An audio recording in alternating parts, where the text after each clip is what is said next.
salaamaaleykum wa rahmatullah ñi ngi leen di nuyu di leen siyaar tey li ngeen ñu laaj histoire bi mooy kan mooy Dabba minal ardi mooy mala bi nga xam ne sii nii dina génnee fi nga xam ne sii nii mooy màkk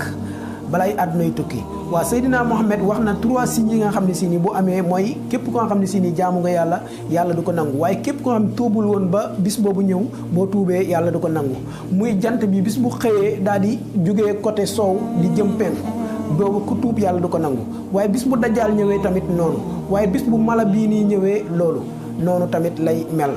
waaw mala bii nii yàlla def na ni benn mala la ba nga xam ne sii nii dina génn 3 fois balaay àddunay tukki génn bi muy njëkk génn bu génnee kenn du ko yëg maanaam kenn mën na ko bañ a yëg kon amaana sax génn na pare waaye amaana génnagul wallaahu alam waaye dina génn beneen génn bi nga xam ne sii nii am na nit ñu nga xam ne sii nii daañ ko yëg waaye génn bi muy mujjee génn boobu mooy génn fitna bi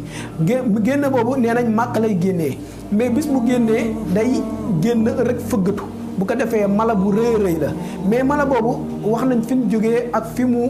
fas yéene jëm bis mu génnee day rëdd nit ñi maanaam kum gis da lay rëdd nee nañ jaaro lay yor jaaro bi nga xam ne si nii moom la Souleymane yoroon ak yat bi nga xam ne si nii moom la yonente yàlla Moussa yoroon ñaar yooyu lay yor képp koo xam ne gis na la da lay raay yat bi boo dee da ngaa gëm yàlla da ngay leer naññi ku la gis xam ne da ngaa gëm yàlla waaye bu fekkee yow yéefur nga woon day lëndëm kës da ngay lëndëm këris ku la gis daan ni kii day yéefur la kon boobu bépp naa fekk bu nekk si àdduna bi nit ñi dinañ ko xam waaye ku doon jaamu yàlla ngistal nit ñi danañ ko xam parce que bu la raayee da ngay lëndëm këris waaye mala boobu bis moo xam ne si nii génn na loolu lay def ci àdduna bi bu ko defee àdduna bi boobu maanaam mi ngi wane ni mi ngi waaj a tukki ñëpp xàmmee ñi baax ak ñi bon waaye mala boobu wax nañ fi la jógee parce que am na benn sahaaba bu naan Taami mina daari moom mooy seul sahaaba bi nga xam ne si ni yonente yàlla Muhammad nettali na jëlee ci moom kese la yonente yàlla Muhammad masa nettali jëlee ci moom parce que dafa duggoon ci benn gaal di dem ba si yàgg gaal gi réer xamatuñ fu ñuy dem ñu daal di dem fu sore mais bi ñu fa demee bi ñu wàccee nag mu daal di gis benn mala bi nga xam ne si nii rëy na rëyaay goo xam ne kenn xàmmeewul kanam gi ak kenn xàmmeewul ginnaaw gi maanaam ñaaw bi bëgg dee léegi mu daan ni ko am na benn waay bu nekk fële day kooku yow la doon xaar maanaam daf la bëgg gis mu daan ni ko ñun dem mais bi mu àggee mi ngi fa fekk benn waay bu ñu seene daal di koy jàppal ay seen ba yaram bi yëpp daj kenn xamul waa ji rëyaay gi mënuma la wax rëyaay gi nu mu toll mais wax nañ ni kooku mooy dajjaal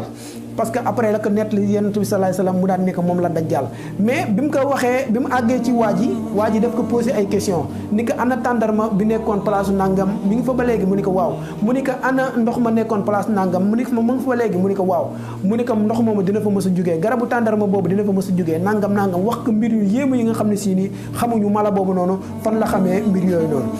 léegi ki nga xam ne si ni mooy Taami mina daari bi mu àggee daat koy nettali Seydina Mohamed tegu ci baat dafa yëg ci kaw ki nga xam ne si ni mooy minbar bi daal di kontaan boo xam ne si nii mooy la fëleek mu kontaan mooy nettali waxoon na saxaaba yi benn wax si wàllu dajjal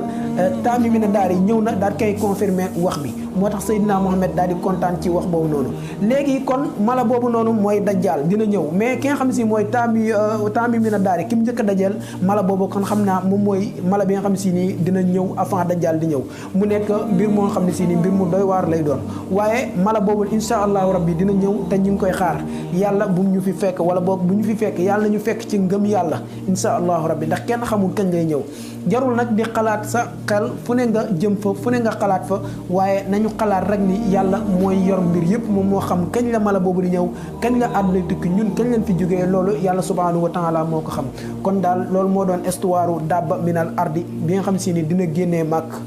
wasalaamaaleykum wa rahmatullahi wa barakaatuhu